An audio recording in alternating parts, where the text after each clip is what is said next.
എത്ര വട്ടം പറയാം, ഈ കൊളുത്താണ് പറയുന്നത്. കൊളുത്ത് എവിടെയാന്നാ ഞാനും ചോദിക്കുന്നത്. ഒന്ന് പിടിച്ചേ. ദേ, ആ കൊളുത്ത് കാണുന്നില്ല? ആ, അത് പതുക്കെ തള്ളിയാൽ പെട്ടിയുടെ പിൻഭാഗം തുറക്കും. മനസ്സിലായോ? എന്നിട്ട് അതിലൂടെ ആരും കാണാതെ പതുക്കെ പുറത്തിറങ്ങണം. സ്റ്റേജിലൊരു വിടവ് കാണും, അതിലൂടെ താഴോട്ട് ഇറങ്ങി നിന്നാ മതി.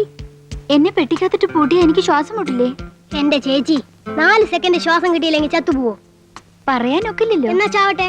ദേ, ചേച്ചി അകത്ത് കയറുന്നു, രംഗുൻ ചേട്ടൻ പെട്ടി അടയ്ക്കുന്നു, ചേച്ചി കൊളുത്തു മാറ്റുന്നു, ചാടുന്നു. 4 സെക്കൻഡ് മതി. ഞങ്ങളുടെ വാടക കിട്ടുമല്ലോ എന്ന് ഓർത്തിട്ടാ. അല്ലെങ്കിൽ തല്ലിക്കൊന്നാൽ ഈ തല്ലിപ്പുള്ളി ഏർപ്പെടണമെന്ന് എന്നെ കിട്ടില്ലായിരുന്നു. കാണാൻ കൊള്ളാവുന്ന പെണ്ണ് വേണമെന്ന് അവരും നിർബന്ധിച്ചതുകൊണ്ടാ, അല്ലെങ്കിൽ ഞാൻ ചെയ്തന്നെ. അപ്പൊ 5 മണിക്ക് റെഡി ആവണം, റിക്ഷ വരും.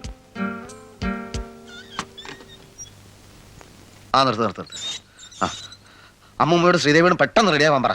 ചേട്ടാ, ഒരു വലിയ പെട്ടിയുണ്ട്, അഴിച്ചു വെച്ചിരിക്കുകയാണ്. പിന്നെ 2 സ്ത്രീകളുണ്ടാവും, ഈ പയ്യനുണ്ടാവും. ചേട്ടൻ എങ്ങനെയെങ്കിലും എല്ലാ സംഭവ സ്ഥലത്ത് എത്തിക്കണം.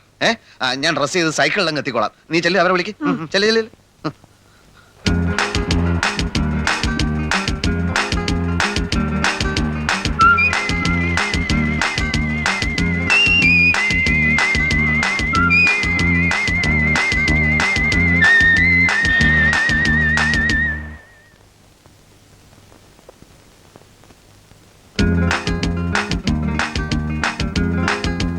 എനിക്ക് വളരെയധികം ക്ഷീണമുണ്ട്. അതുകൊണ്ട് നിങ്ങൾക്ക് വിരോധമില്ലെങ്കിൽ ഈ പാല് ഞാൻ കുടിക്കുകയാണ്. അല്ല, നിങ്ങൾക്ക് ഇനി വിരോധം ഉണ്ടായാലും ഈ പാല് ഞാൻ കുടിക്കും. പക്ഷെ നിങ്ങളെല്ലാവരും കുടിക്കുന്നത് പോലെ അല്ല എൻ്റെ കുടി. എൻ്റെ കുടി ഒരു പ്രത്യേക തരത്തിലായിരിക്കും. ഇതാ, പാൽ ഇങ്ങനെ പിടിക്കും, സ്ട്രോ വെച്ച് ഇങ്ങനെ കുടിക്കും.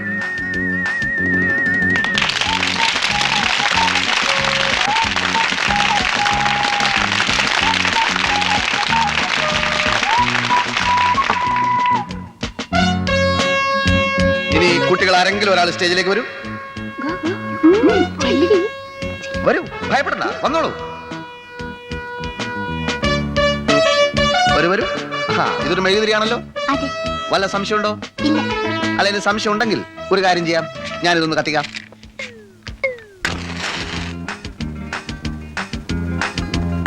കത്തുന്നുണ്ടല്ലോ. ഇനി നമുക്കൊരു കാര്യം ചെയ്യാം. ഇതിനകത്ത് വല്ലതും ഉണ്ടോ?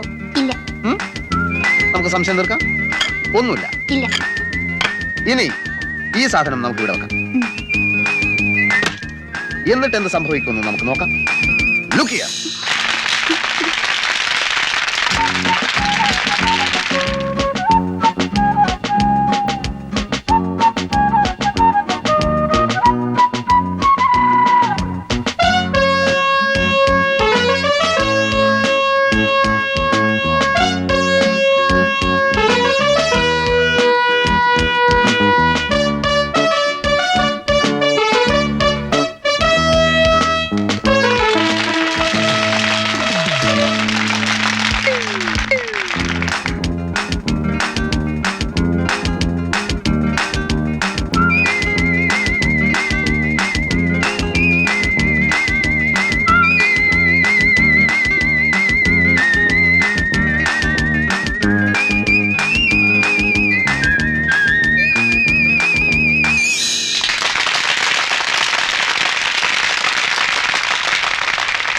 ഇനി നിരവധി സ്റ്റേജുകളിൽ ഞാൻ അവതരിപ്പിച്ച് വിജയിപ്പിച്ച എന്റെ വളരെ പ്രധാനപ്പെട്ട ഒരു പരിപാടി ഞാനിവിടെ കാണിക്കുകയാണ്. അപ്രത്യക്ഷയാകുന്ന സുന്ദരി, ദ വാനിഷിംഗ് ബ്യൂട്ടി. ഇതൊരു സാധാരണ പെട്ടിയാണ്. ഇതിനകത്ത് അറകളോ ഒളിച്ചിരിക്കാനുള്ള സംവിധാനങ്ങളോ ഇല്ല. ഈ സുന്ദരിക്കുട്ടിയെ ഞാൻ ഈ പെട്ടിക്കകത്തിട്ട് പൂട്ടുകയാണ്.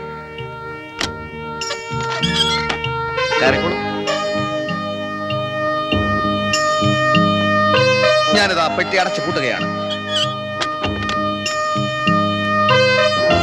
ഒരു നിമിഷാർത്ഥം കൊണ്ട് ഞാൻ അവളെ അപ്രത്യക്ഷയാക്കുന്നു. The vanishing beauty. ശ്രദ്ധിക്കൂ. ഇനി ഈ കുട്ടിയുടെ ഒരു പൊടി പോലും നിങ്ങൾ പെട്ടിക്കകത്ത് കാണുകയില്ല. നമുക്ക് നോക്കാം.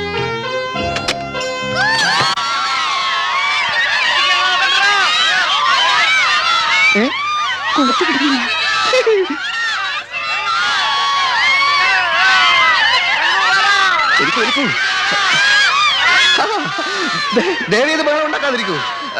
ഇവള് പെട്ടിക്കകത്ത് തന്നെ ഉണ്ടെന്ന് ഒരിക്കൽ കൂടി കാണിക്കാൻ വേണ്ടി ഞാൻ ചുമ്മാ തുറന്നതാണ്. ഇനിയാണ് ശരിക്കും നിങ്ങൾ ഞെട്ടാൻ പോകുന്നത്. നോക്കിക്കോളേ. അല്ലേ കുട്ടി, ഞാൻ അടക്കുകയാണ്.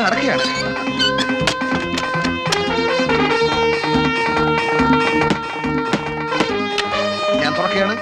റെഡി, 1 2 3. പെണ്ണിന്റെ പൊടി പോലും കാണുകയില്ല. യെസ്.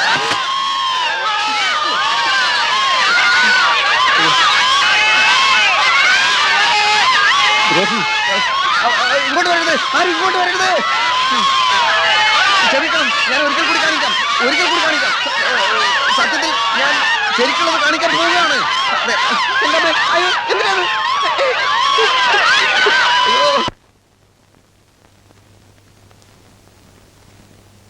ഇങ്ങനെ ചതിക്കണ്ടായിരുന്നു. എത്ര വട്ടം ഞാൻ പറഞ്ഞതാ കൊളുത്തെടുക്കേണ്ടത് എങ്ങനെയാന്ന്.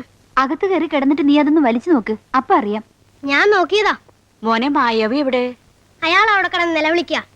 ഇനി ആരെങ്കിലും പരിപാടിക്ക് വിളിക്കുമോ മുമ്മ? ഞാൻ ചതിച്ചെന്നാണ് അയാൾ പറയുന്നത്. സത്യമല്ലേ? ഈ തല്ലിപ്പള്ളി ഏർപ്പാട് ഞാൻ വരുന്നില്ലെന്ന് അമ്മൂമ്മയോട് പറഞ്ഞല്ലേ. ഇപ്പൊ കണ്ടോ, ഞാൻ ചതിച്ചെന്ന്. ചേച്ചിക്ക് ശാപം കിട്ടും. നീ പോടാ.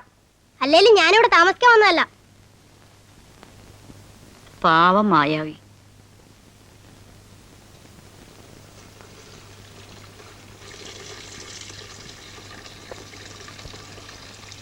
രഘുൺവാലെ, എങ്ങനെയുണ്ടായിരുന്നു ഇന്നലത്തെ പരിപാടി? ശ്രീദേവി മാജിക്കിന് പോയിരുന്നു അല്ലേ?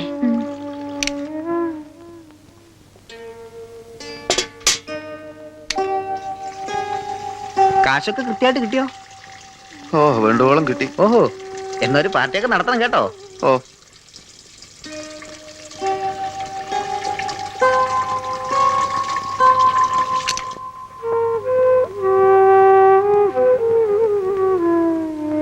എടുത്തോളൂ. വെള്ളം പിടിച്ചോളുന്നേ.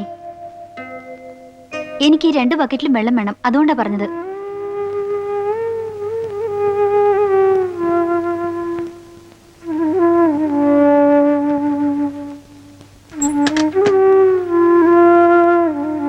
ഒന്ന് നിൽക്കോ?